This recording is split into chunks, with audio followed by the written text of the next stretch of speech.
Hi, and welcome to South African Homesteader. My name is Haria, and in 2021, August, we embarked on a journey. We had bought raw land. It was just field, 2.5 hectares of raw land, and no infrastructure, no electricity, no water, no buildings. And we sold our house in the city, and we decided that we were going to develop this raw land into a homestead. Now, this wasn't an easy journey because when we moved here, we decided to buy 2 tents, which we then lived in for 8 months. And we moved here in August, and in South Africa, in the Western Cape, August is one of the coldest and wettest months. But we moved here about I think it was the 21st of August, and we immediately decided that we were going to start working the land. We were going to start on our gardens because at that point we still didn't have our plans approved for our house. Just getting back to that.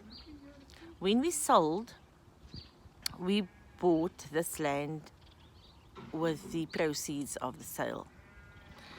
And whatever money was left, we were going to use to start our project of our house build. At that point, we had no gardens. The soil wasn't, you really couldn't plant anything in here because it was just sand. So what we did, we started with a small garden. We started clearing the land for a small garden. This is while we were in the tent. And you can actually, perhaps I will link the video with I will put the link for the video where I'm showing our tent living. I will put that link in the description below. We started by clearing a small piece of the land where we were going to make our first garden. We bought some shade cloth because the wind was, I wasn't sure whether at that point I had some tomato plants which I had started in Cape Town for the new season, and I wasn't sure whether the wind was going to, the wind was very strong, and I wasn't sure whether the tomato plants would survive the wind. So we started by just putting a small garden in with shade cloth surrounding it. Then we decided, okay, the heat was coming on. That was now going on to September. So let's put a roof over this. And we started sewing together all the shade cloth to get a roof. But now I've spoken about the wind before, and the wind gets really bad here. So the wind destroyed that sort of greenhouse partially. And it was a rebuilding of the greenhouse. Anyway, once that greenhouse was set up, I started planting in there, and now we're still waiting for our plans to be approved. So I started on another section outside the greenhouse. And slowly, we just took it one section at a time. If that section is finished, we started with another section. Now, a project like this is not for the faint-hearted, because we had all sorts of things happening to us. One day, I was, and remember the tent, it gets very cold at night and very hot during the day. So I have this habit of having a nap in the afternoon. And this one day my husband said he is going to town. He needs to buy a few things, so he's going to town. And my daughter was living here at the time as well. Since then, they decided, by the end of March, they decided that this isn't for them. They are going to move back to the city because they're still young. They need to find proper work. And that was fine with us because originally the plan was for my husband and I to move here alone. But this day, I went to have a nap. And I woke up. Now, we had two tents, one for us, my husband and I, and one for my daughter. I got up and I opened the screen because those zips. So I opened that zip and I looked out to see if my husband was back. But as I looked out, I saw this long snake coming from my daughter's tent towards our tent on the sides. And I ran out of the tent, and this land is so big, they were on the other side, and I was saying, "Here's a snake, here's a snake." And by the time they got there, by the time they actually heard, because I didn't want to move, I wanted to see where the snake was going. And it was a what do you call it? A cobra, Cape Cobra. We know because of the flatness of the head and all of that. Because there are mole snakes here as well. So the snake was moving towards our tent. I didn't have the heart to tell this story a year and a half ago when it happened, because I think I was too disturbed and I didn't want to disturb anybody else. The snake was coming towards the tent. In the meantime, my husband, my son-in-law, Rizar, and my daughter, Nabila, everybody came towards the side where I was calling from. The snake had now gone under our tent, our bedroom part of the tent. And they were pushing sticks under the tent. And the snake was just not moving, coming out. We had now lost sight of the snake. And now I'm panic-stricken and everybody's panic-stricken. We decided, I don't know how it is that we decided to everybody just go about their thing. And everybody just moved away and did their own thing. But I was still hovering there looking what is, because I saw the snake. It was a long snake. I then went into the tent. I said to my husband, okay, let's go into the tent. Because now the tent is sealed off, but we have the sides and we had the front section where we made our kitchen. The kitchen section had the sides closed. So I went into the kitchen and I zipped up. Now our tent is zipped up. Nothing can get in there, not even a spider. I promise you, these Tenco tents, they are phenomenal. They're really good. In fact, we are going to be selling the one and soon. But anyway, I went into the tent and I said to my husband, because our tent wasn't elevated, it was on the ground. And I went and I saw this like round thing inside the bedroom, but under the tent. And I said to and I made like that with my foot. I sort of stepped on it and I said to my husband, what here's the snake, I said, but under the tent. And so vragtig waar, it was the snake. My husband then was pushing with a spade so that the thing can go move, which it did then do, but then it disappeared towards the kitchen side, where there is a gap between the tent and the front section where we just had thrown those sort of grass, the fake grass for as a flooring. But there was a cupboard next to the front side of the tent. And then my daughter and I are sort of out of the way, because by this time the tent had gotten bigger. We had a whole front section. But my son-in-law then said, I think he's behind this cupboard. And he was behind the cupboard. So eventually they had to now maneuver this snake out, right out of the land. And by the head of it, we could see that this wasn't a mole snake. I mean, it was, we got rid of the snake eventually. They you see, snakes are scared of people, so they just shoot the snake completely far away from our living area.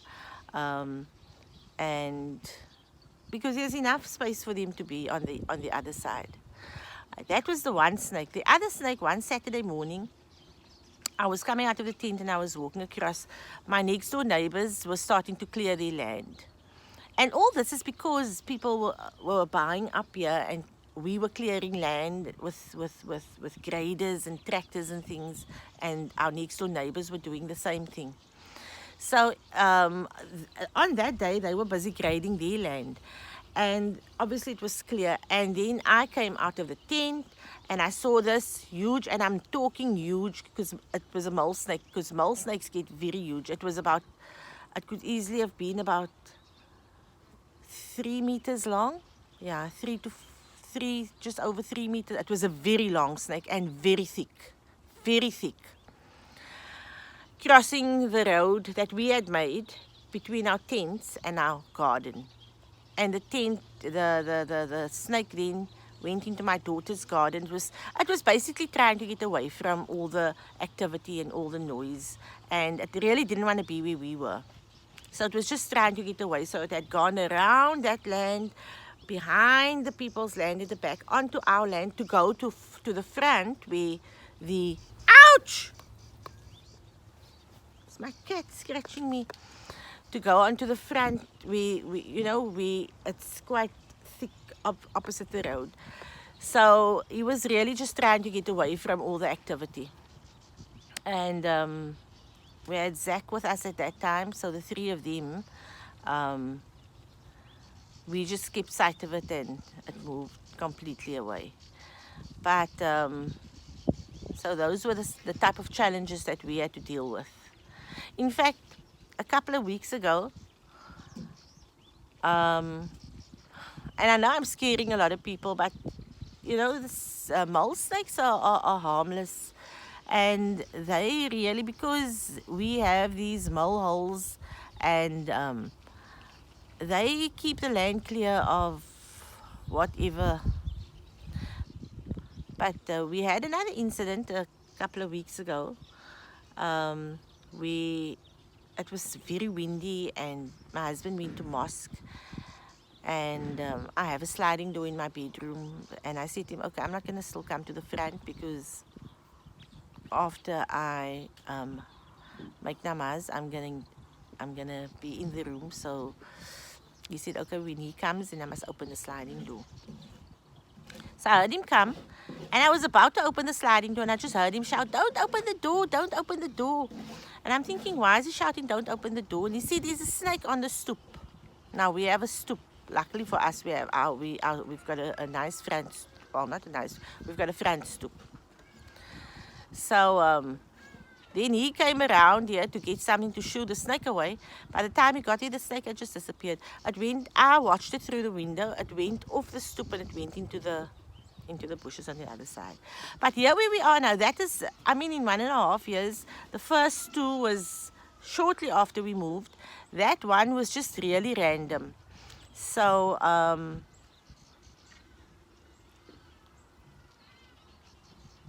yeah.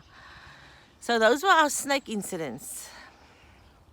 But then we also had other things, such as we have like a mole problem, but our cats sort that out, our dogs sort out the moles.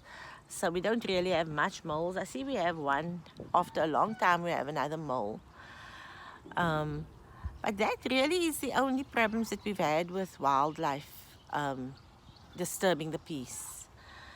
And if you consider how overgrown this land was with fynbos and brush and weeds and stuff, I feel that it's quite, that it's not at all a lot. I mean, my next door neighbors, because the land is fairly developed, they haven't had one incident with snakes. And in 1.5 years, I think just the one incident in a year, that's, for someone who's always been very scared of things. My son calls it creatures. He's scared of a mouse. He's scared of everything. Of a cockroach. He's scared of everything. And I have a little kitten here that's disturbing my peace. Yeah, that was the only problem that we've had. But what I actually wanted to talk about was your preparedness if you think of embarking on a journey like this. To buy a farm with a house is very expensive. Our plans were only approved the end of January, February, early Feb last year, 2022.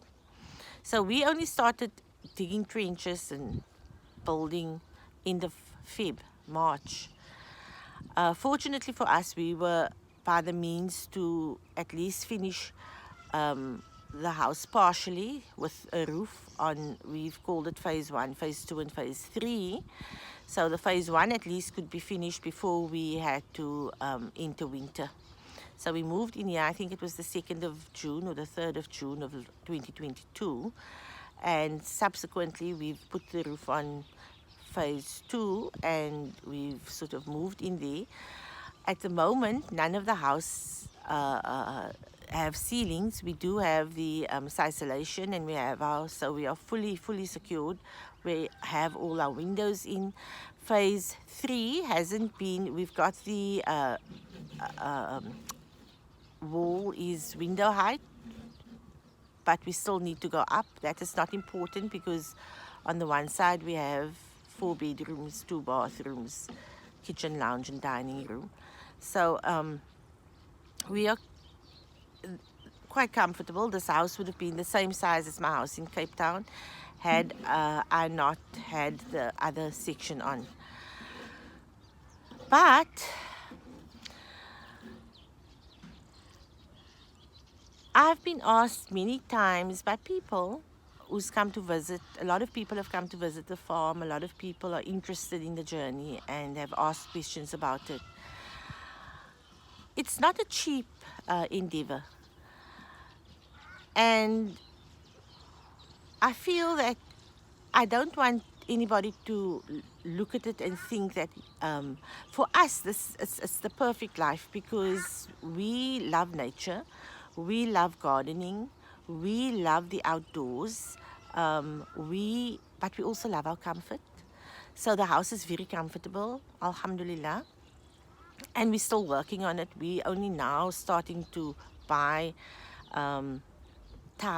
backsplash tiles. I don't have tiles yet on my floors or wooden flooring. What we've done is we've bought those vinyl and we've just laid it onto the floors, which is perfectly fine because it looks like flooring and I can clean it and it looks nice, although that is not permanent. But it's not a cheap endeavor.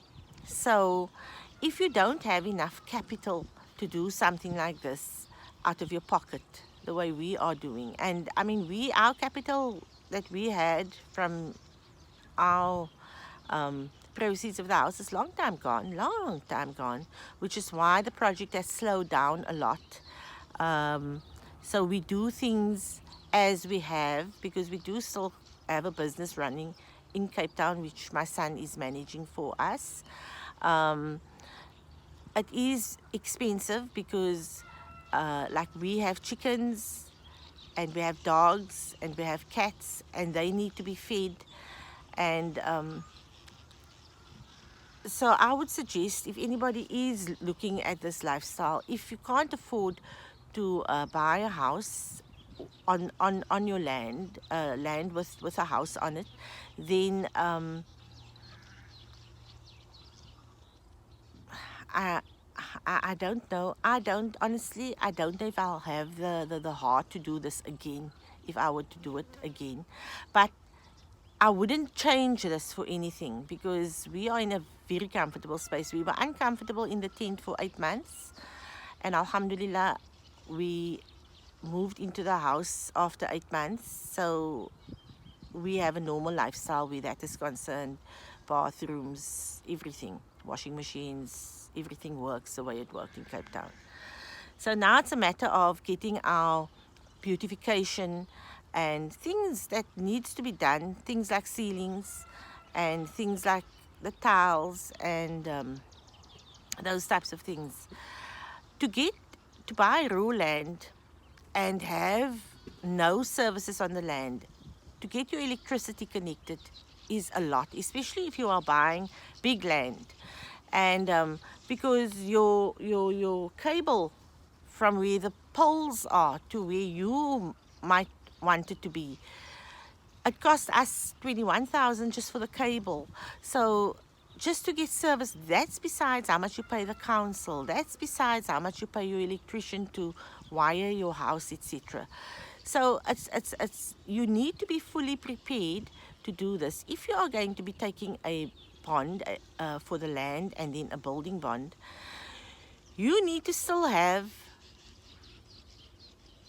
an income to where you know where you are. So you need to have income to sustain yourselves, because your homestead or your farm is not going to sustain you for the first few years. We have customers who come and buys our chickens and buys our vegetables and our eggs, but that doesn't sustain us. We are still being sustained from our business in town, which alhamdulillah we do have. And like everybody else's business goes up and business and down. So the project of the house is going slow. The finishing of the, the beautification, your tiles and your ceilings, those are my most important things. And then afterwards it's your cornies and your skirtings. So those things haven't been done, but the house looks finished because I've made it look finished. That is the one thing I wanted to say. It's not cheap. Don't build castles in the sky. Be realistic about what you can do. Don't build a huge house the way we went, and because I thought my daughter was going to live here, this house actually is, the plan is actually 8 bedrooms, but at the moment we only have 4 in the section, in the phase 1 and 2 completed. The phase 3, which is the next section, that still needs to be completed. It would have been totally unnecessary. It is totally unnecessary for us to have built such a big house if it had to be only the 2 of us. But because we thought my daughter was going to live here with her 5 kids, it would have been, that's why we made the house so big, so that we could have our own private section and she could have hers. But if you are going to build, don't over extend and build a massive house. Build a small house, something that is reasonable for, if it's just you and your husband and 2 children, then build a 3-bedroom house. But build the bedrooms nice and small. If you have the funds to go big, then go big by all means. We went big. We went huge. But the cost of living went up. The cost of building materials went up. Everything went up. So as much as at the moment, I mean, my husband every day, he says, what, move back to Cape Town to do what? Because we are so happy, we are so contented here. This year I'm not going to even lie about it. This year definitely took a toll on me, on my health, because I think I am 56 years old. I was 55 when we moved here. And I'll be 57 next month. And I've always suffered from chronic high blood pressure. So I've been on medication since I was in my early 40s, chronic medication. And what happened was, I think the heat here just overwhelmed me. I didn't have medication. I didn't take my medication. I was careless with my health because I thought the organic foods that we grow will be enough. Initially, it's not enough because I pushed myself a lot, and I actually became sick in December of last year, 2022.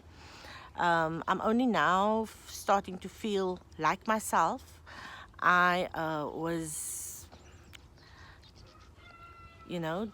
diagnosed with a condition, my health took a toll.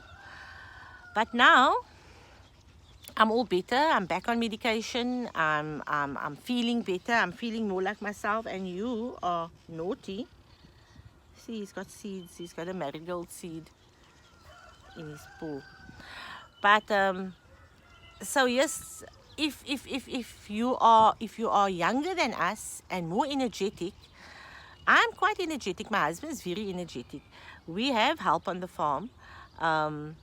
If you are young and you don't have the capital to push into it, because obviously we've built up capital over the years in order for us to have done this and to still be doing this. But I'm not trying to discourage people from doing this. I'm saying that if you can afford to do this, then do this. The lifestyle is cheap afterwards, but to set up the homestead is not cheap. It's an expense, and don't. Yes, this is just seeds, and yes, this is just. But the infrastructure, we needed to put up sheds, and you don't just have. We moved all our second-hand building materials that my husband stored over the years. We moved it here, but once you are here, you can't go and look for second-hand materials in the city and then cart it here, because the cost of it you might as well buy. So you need to have funds to buy the roof sheetings for sheds that you might need. You need to have funds for poles that you might need. I'm talking now poles for your garden. I mean, I would love to put up lots of pergolas here still, but that is on the back burner because this plan isn't a 1.5 year plan. This is a 5-year plan. And I think, alhamdulillah, that we have done a lot in the time that we've been here. I'm ecstatic with what we have achieved, alhamdulillah, and this is all through the grace and will of our Creator. So, shukr ya Rab, shukr to Allah, subhanahu wa ta'ala. And that's the other thing. This lifestyle takes you away from those are the sort of drawbacks and just the things that eye openers that I would like people to know about. But on the positive side, the amount of food that you can grow, the amount of, I mean, we have eggs, we have food for Africa. I can decide to make anything at any moment, and I know that I will have, I've got my own potatoes, I've got my own onions, I've got my own dhania, I've got my own rosemary, I've got my own tomatoes, I've got my own cabbage, I've got my own carrots. And you cook what is in season at the time.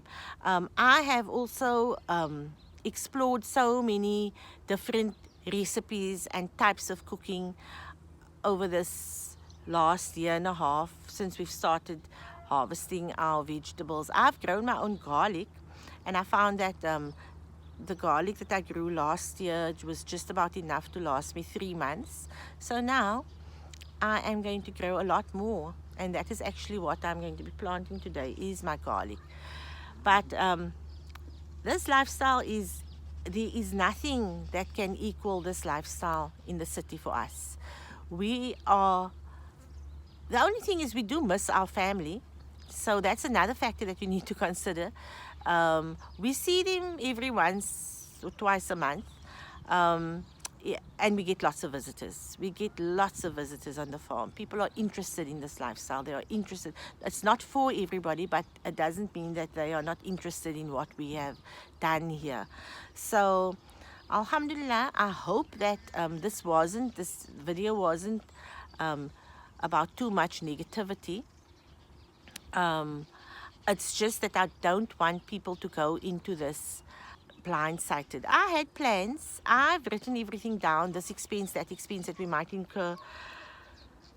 But it's never accurate. But at least it gives you a guideline. But you know, your unexpected expenses, those are the things that can get you. I mean, I didn't know I needed to put steel in my foundation because it's not a double-story house. But I needed to get an engineer because we needed steel in our foundation because of the probably because of the land that's been vacant and the molehills, and I don't know why. So there's a lot of things that you need to consider in terms of cost. So I hope this at least opened your eyes a little bit to, if you really, I'm telling you, if this is your dream, it's not everybody's dream. Very few people have this in their hearts and in their souls that this is what they want to do. But if this is your dream, then you go for it. You go for it, but go for it on a small scale. Go for it on a scale where you rather can have more funds that you might need than have less funds and need it. So if this is your dream, then I would advise anybody to do it. I would, and it just, it's an amazing dream. It's an amazing lifestyle. It's an amazing journey. This was an amazing journey for us. So it's so peaceful. It's so amazing. It's yeah, it's calming. I hope you enjoyed listening to this chat. I hope you understand that you need to do a lot of research before embarking on this journey. I hope you realize that if you are now by the means to do it, then this joy, life, peace, the way it brings you and your family, my husband and I, the way it brings you closer to each other, the way it brings you closer to your Creator, the way you appreciate the creation, the way when you plant a seed and you say Bismillah ar-Rahman ar-Rahim and you see that seed grow into many, many fruits and vegetables, the way you see Allah's blessing in everything that you do when you do embark on this journey is so fully amazing. And Alhamdulillah, with Allah's grace, we were able to do this, and we are so grateful that we were by the means and able to do this. So I hope you enjoyed this chat. And from me, Hayriya, at South African Homesteader. Until next time.